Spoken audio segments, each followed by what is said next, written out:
You think you are just burned out. You tell yourself you just need a few days off work.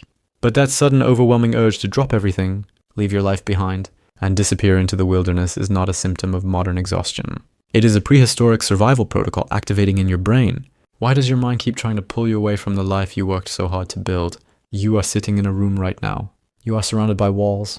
You are likely staring at a screen, managing a quiet, invisible web of social obligations, financial pressures, and digital notifications.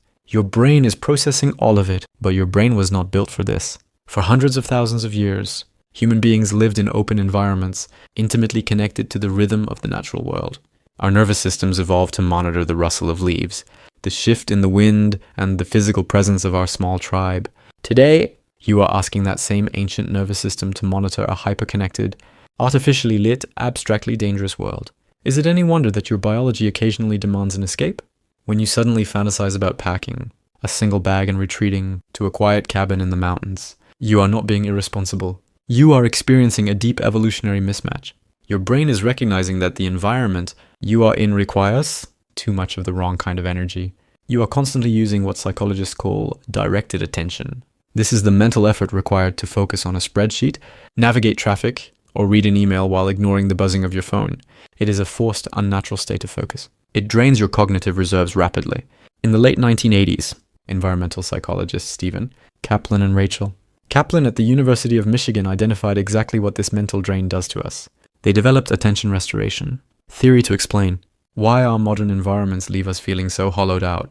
They discovered that the human brain possesses two distinct types of attention. Directed attention is what you use at work and it tires out just like a muscle. But the other type is called soft fascination. Soft fascination is the effortless attention you give to a crackling fire, a running stream, or the rustling of leaves in a forest. It requires zero cognitive effort. It does not drain you. It heals you. When you feel that desperate pull toward the mountains, your brain is actually crying out for soft fascination. It is begging for a cognitive environment where it does not have to filter out threats, demands, and artificial stimuli. It wants to go back to the baseline it was built for. It wants to look at a horizon, not a screen. How often do you let your brain look at something that is further than 10 feet away? The relief you imagine feeling in the woods is not just psychological, it is deeply physiological.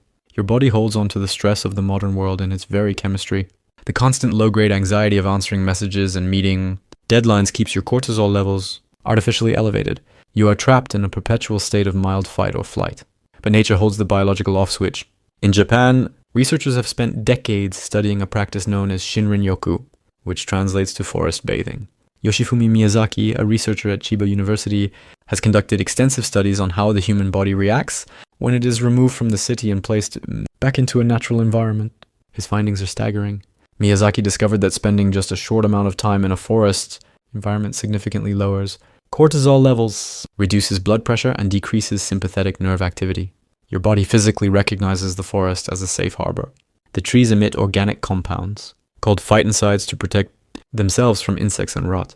When you breathe these in, your own immune system responds, increasing the activity of natural killer cells that protect you from disease. Your body and the forest are communicating in a chemical language that is millions of years old. You do not just want a vacation. You want to feel physically safe on a biological level. But there is another deeper layer to this urge to disappear.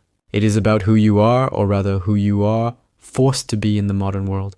Every day you have to maintain an identity. You have to be a professional, a partner, a friend, a citizen.